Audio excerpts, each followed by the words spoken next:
Uhuhuhu.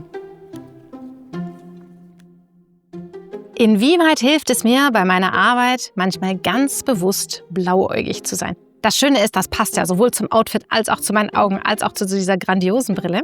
Ich bin blauäugig in dem Sinne, dass ich manchmal ein bisschen naiv bin. Nein, ich bin blauäugig, weil ich sage, zu jeder Person gibt es den passenden Job und das passende Unternehmen. Und ich weiß, dass das nicht zwingend die Realität abbildet. Ich bin auch eine sehr, sehr realistische Person, was das angeht. Manche Menschen haben einen Job, um Geld zu verdienen, weil dieses Geld die Miete und die Brötchen bezahlt.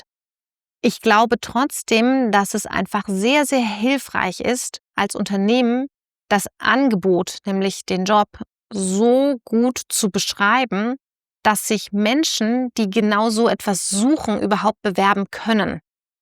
Und so bin ich tatsächlich auch zu dem Thema Stellenanzeigen gekommen, weil ich eine Zeit lang überlegt habe, möchte ich eigentlich Bewerbenden helfen oder möchte ich Unternehmen helfen? Aber wenn ich das System ändern möchte, und ja, auch das wieder sehr blauäugig, ja, so ein Personalthema zu ändern, wenn ich das möchte, muss ich bei den Unternehmen ansetzen. Die müssen realistisch beschreiben, was sie haben, was sie anbieten können, und nur dann haben Menschen außerhalb des Unternehmens die Chance, sich darauf bewerben zu können und diesen Job wollen zu können und sich dafür auch begeistern zu können. Und ich weiß, dass nicht jeder Job besonders toll ist, und das ist aber total eine Frage der Sichtweise. Ich hatte eine Kundin aus dem Finanzbereich und die wollte unbedingt dieses Buzzword belastbar in den Anforderungen haben.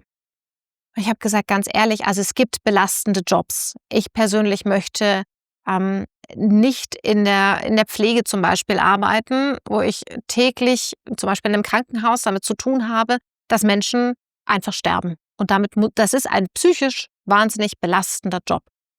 Da gibt es auch viele andere Beispiele, die psychisch wahnsinnig belastend sind. Und dann gibt es Handwerkerjobs, ja, wie so ein Parkettleger oder Maurer oder was auch immer. Das sind körperlich sehr belastende Jobs. Da muss ich täglich viele Kilos schleppen. Bei diesen Stellen würde ich sagen, ja, da ist eine gewisse Belastbarkeit gefordert.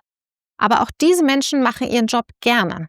Und der Handwerker, der bei mir zu Hause vorbeikommt und gesagt hat, nee, er war heute schon im Gym, wo ich mir so denke, wie bitte, der Job ist doch schon super anstrengend, auch noch Sport davor und Ding. Das war für den völlig okay, weil der Job da gehörte körperliche Ertüchtigung dazu. Und zurück zu dem Beispiel Finanzbranche.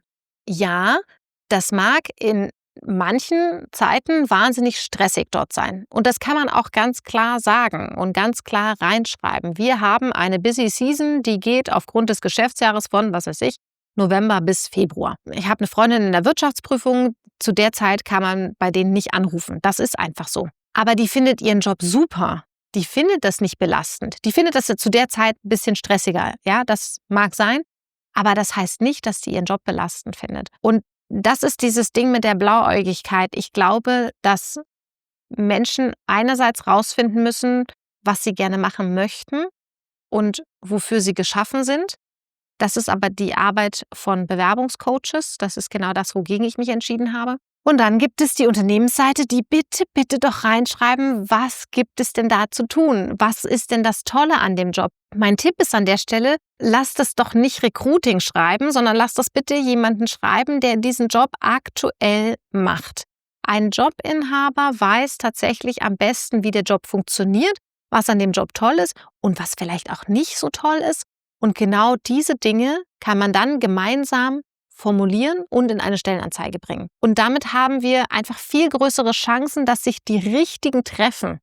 Weil genau das ist ja das, was eine Stellenanzeige macht. Sie gibt ein Angebot, sie zeigt eine Stelle an und die muss gefunden werden. Das ist Schritt 1. Und dann muss sie die richtige Person sehen und sie toll finden.